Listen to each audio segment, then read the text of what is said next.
ले फल ले फल ताजी ताजी फल, आड़ू ले सेब ले केला ले।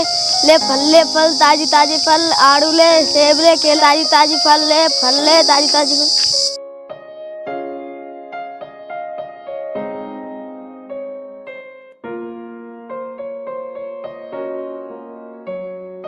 उठो दीदी उठो, दीदी उठो, क्या हो गया तुम्हें दीदी? उठो उठो दीदी उठो।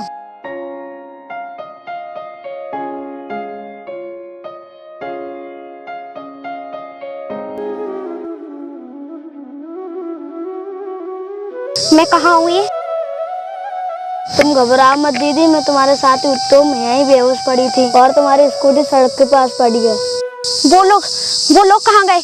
वो मुझे मार डालेंगे, वो मेरा बहुत देर से पीछा कर रहे हैं। दीदी शांत हो जाओ, अब आपको कोई खतरा नहीं है। आपके साथ क्या हुआ है जरा मुझे बताइए। 2 लड़के मेरे बाइक से पीछा कर रहे थे, फिर मैंने अपनी स्कूटी की स्पीड बढ़ा दी। उसके बाद मुझे नहीं पता कि क्या हुआ। आप ये बताओ आप कौन हो और कहाँ से आई हो? मेरा गांव यहाँ से बहुत दूर है, ट्रेन से जाने में 2 दिन लग जाते हैं। मैं यहाँ IAS की कोचिंग की तैयारी करने आई हूँ। उन लड़कों ने आपका पीछा कहाँ से किया था दीदी? छोटू, मैं कोचिंग सेंटर से आ रही थी और वो लड़के अचानक वहीं से मेरा पीछा करने लगे, पता नहीं क्यों। दीदी आपने पहले कहीं देखा है उन लड़कों को? हाँ, जहाँ मैंने कमरा ले रखा है वो लोग वहीं रहते हैं, लेकिन अब मैं उस कमरे पर नहीं जाऊंगी। अगर मैं उस कमरे पे फिर से गई तो वो कुछ ना कुछ जरूर करेंगे। दीदी आप उन लड़कों को जानती हो तो उनके खिलाफ केस क्यों नहीं कर देती? नहीं छोटू, मैं इतनी दूर आकर किसी से दुश्मनी मोल लेना नहीं चाहती।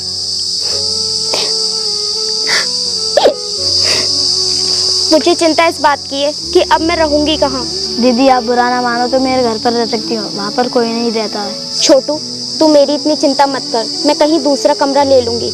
आप अपने छोटे भाई के होते हुए आपको कोई कमरा लेने की जरूरत नहीं है, आप मेरे साथ चलो। ठीक है छोटू, लेकिन मेरी कोचिंग पूरी होते मैं यहाँ से चली जाऊंगी। दीदी आपको मेरे घर में रहना अच्छा तो लगेगा ना? अच्छा क्यों नहीं लगेगा अपने भाई का घर? क्योंकि हम बहुत गरीब हैं, हमारा घर टूटा फूटा है और आप अमीर लोग हो सकता है आपको मेरा घर पसंद ना आए। छोटू, तेरा घर कितना भी गंदा क्यों ना हो, लेकिन जिस घर में मुझे पनाह मिलेगी वो घर मेरे लिए स्वर्ग से भी सुंदर है। चलो दीदी अब चलते हैं।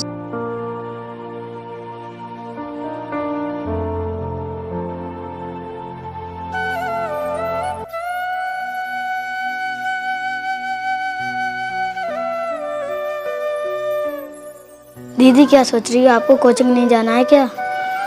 छोटू, मेरे पास कोचिंग की फीस भरने के लिए पैसे खत्म हो गए और मेरा घर वालों से भी कांटेक्ट नहीं हो पा रहा है। तो दीदी अब क्या होगा?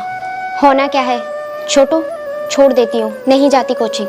नहीं, आप इतनी दूर से आई हो कोचिंग करने के लिए, आपने इतनी मेहनत भी की है, अब क्या इसे बीच में ही छोड़ दोगे? आपको मैं पैसे ला के दूंगा। नहीं छोटू, मैं तुझ पे और बोझ बनना नहीं चाहती, मैं तुझसे पैसे नहीं लूंगी।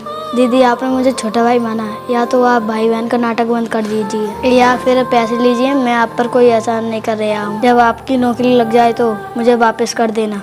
लेकिन भाई तू इतने पैसे लाएगा कहाँ से? कम 50,000 रुपए की जरूरत है।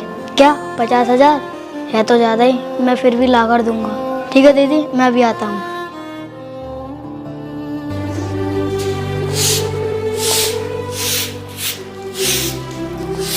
ये बच्चा कितना प्यारा है, कितना मासूम है, कितना भोला है।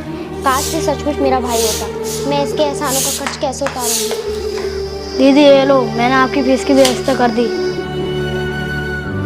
अरे वाह छोटू, सच बता छोटू, तू मेरा भाई है ना? ये पैसे कहाँ से लेकर आया? दीदी मैंने अपना घर 3 साल के लिए गिरवी रख दिया। ये सब करने की क्या जरूरत थी? बोल, क्यों किया तूने ऐसा? दीदी मैंने गरीबी बहुत नज़दीक से देखी है, मैंने चाहा तुम्हारी नौकरी ना लगे और दुनिया की ठोकरें खानी पड़े। तुम इतनी दूर से आई हो, अगर तुम्हारी नौकरी ना लगे तो मेरी तरह बर्बाद हो जाओगी और हम दोनों का कोई भविष्य नहीं रहेगा।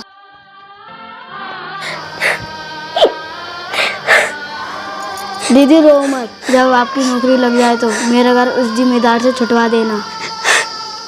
खून का रिश्ता ना होते हुए भी इस दुनिया में सबसे अनमोल रिश्ता है तेरा मेरा। नौकरी लगने के बाद मैं सबसे पहले काम यही करूंगी।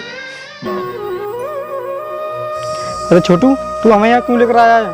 अंकल, जो मेरे घर पर दीदी रहती थी वो IAS ऑफिसर बन चुकी हैं, वो यहीं से होकर जाने वाली हैं। आज मैं उनसे मिलूंगा और वे छुट्टी लेकर घर भी आने वाली हैं और मेरा घर उस जिम्मेदार से छुटवाएंगी। तू बहुत भोला है रे, तू किसी पर भी आंख बंद करके विश्वास कर लेता है। तूने उस अनजान लड़की के लिए इतना सब कुछ कर दिया, अब वो पता नहीं तेरा घर छुड़वाएगी या नहीं। अरे भाई साहब, वो लड़की इसकी भावनाओं का फ़ायदा उठाकर आईएएस ऑफिसर बन गई और इसने जज्बाती होकर अपना घर गिरवी रख दिया और उसके लिए सब कुछ कर दिया। अब पता नहीं वो इसके साथ कैसा बर्ताव करेगी। अंकल, ये आप कैसी बात कर रहे हो? मेरी दीदी इस दुनिया में सबसे अच्छी है। बेटा, जब आदमी किसी पद पर पहुंच जाता है तो उसे अपने पद का गुमान हो जाता है और वो भूल जाता है कि मेरे लिए किसी ने कुछ किया है कि नहीं। नहीं, मेरी दीदी ऐसी नहीं है। लो, वो आ गई गाड़ी।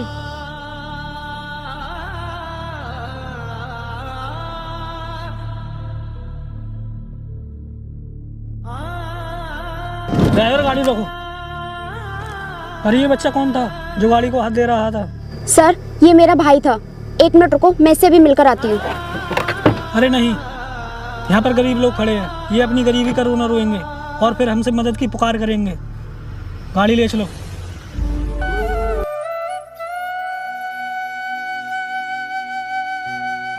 ले, मिल लिया दीदी से, रुक गई गाड़ी। अब तेरा क्या होगा? तेरा तो घर भी नहीं बचा, अब तेरा तो ऊपर वाले कुछ कर सकता है। चल अब यहाँ से।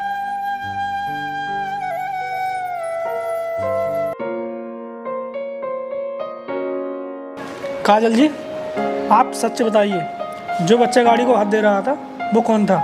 सर, वो मेरा भाई था। देखो काजल जी, झूठ मत बोलो। तुमने तो कहा था मेरा कोई भाई नहीं है। सर, वो मेरा सगा भाई नहीं है, पर सगे से बढ़कर है, और आज उसी की वजह से मैं यहाँ तक पहुँची हूँ। देखो काजल जी, पागल मत बनो। तुम एक आईएएस ऑफिसर हो, कम से कम अपने लेवल का ख्याल तो रखो।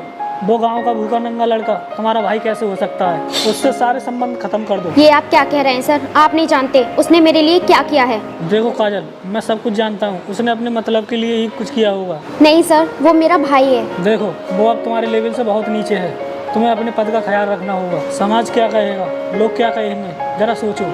लेकिन सर, देखो, वो गरीब तुम्हारे लेवल को बहुत नीचे गिरा देगा, जरा सोचो। अगर उसने तुम्हारे पद का लाभ उठाकर कुछ गलत कर दिया तो देखो काजल दी, उसमें तुम ही फंस जाओगी। ये गरीब होते ही ऐसे हैं, मैं जानता हूँ इनको। ठीक है सर, अब मैं चलती हूँ, ऑफिस के लिए लेट हो रही हूँ। सर ठीक कह रहे थे, इनका लेवल मेरे से बहुत नीचा है, मुझे इनसे सारे रिश्ते नाते ख़त्म कर देने चाहिए। मैडम जी, आपसे कोई बच्चा मिलने आया है। ठीक है, उसे अंदर भेज दो।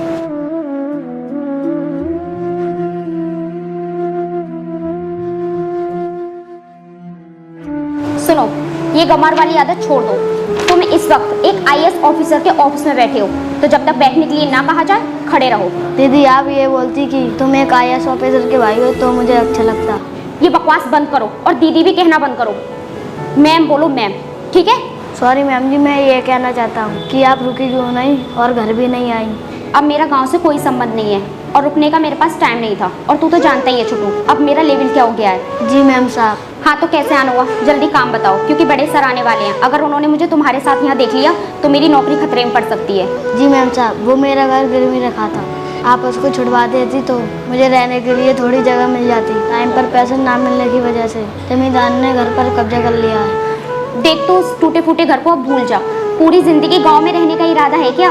देख, मैं एक नया बंगला खरीद रही हूँ, तू भी उसी में रह लेना और उसमें झाड़ू पोछा करते रहना, ठीक है? वाह मैम जी वाह, तुमने मेरा सारा कर्ज चुका दिया और बड़ी बहन होने का फर्ज भी निभा दिया। जिस घर को तुमने टूटा फूटा बोला है, तभी उस घर को तुमने सुरक्षित सुंदर बताया था। अब मैं उस घर को भूल जाऊं? मेरे पास तुम्हारी इन फिजूल बातें सुनने का टाइम नहीं है।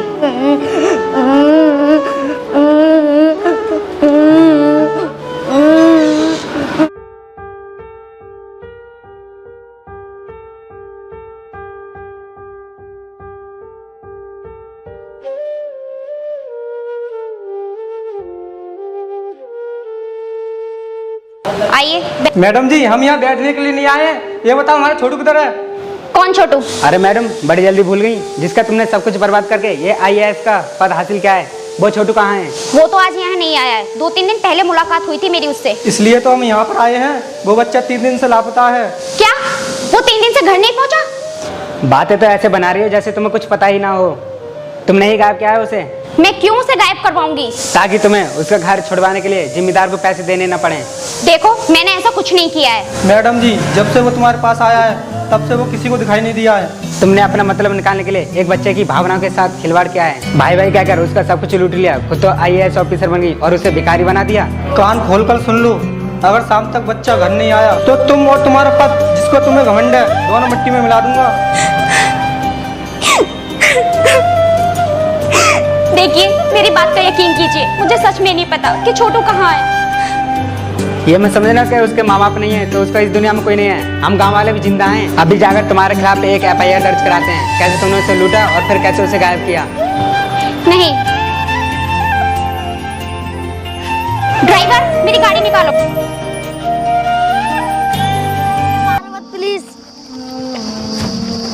देख, ये तो अपना छोटू है ना। पर ये से मार क्यों रहे हैं? चल चल कर देखते हैं। चल।